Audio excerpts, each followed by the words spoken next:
मंडळी, काय दिसतंय दृश्यात? लहान बाळ, हातात मोबाईल आणि तेच त्याचं खेळणं.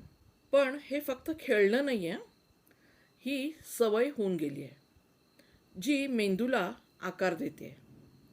लहान वयात बाळाचा मेंदू खूप वेगाने विकसित होत असतो. तो आवाज, स्पर्श, चेहऱ्यांचं एक्सप्रेशन यावरून शिकत असतं बाळ. पण इथे काय चाललंय? सतत स्क्रीन. ते बाळ ना आईच्या डोळ्याशी संपर्कात आहे, ना बाहेरच्या जगाशी. फक्त एकच गोष्ट, स्क्रीन, मोबाईल. त्यामुळे बाळाचं अटेन्शन कमी होतं.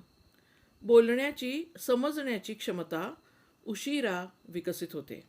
आणि सगळ्यात महत्त्वाचं, कल्पनाशक्ती मरून जाते. ह्या इवल्या बाळाशी बोलणं, खेळणं, गोष्टी सांगणं कुठे गेलं?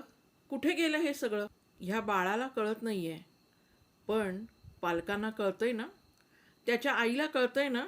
आपल्या बाळाशी बोलण्याची, खेळण्याची, त्याला गोष्टी सांगण्याची गरज आहे.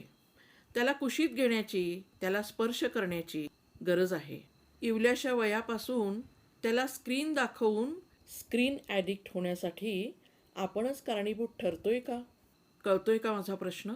आपण जर सहमत असाल तर नक्कीच कमेंट कराल.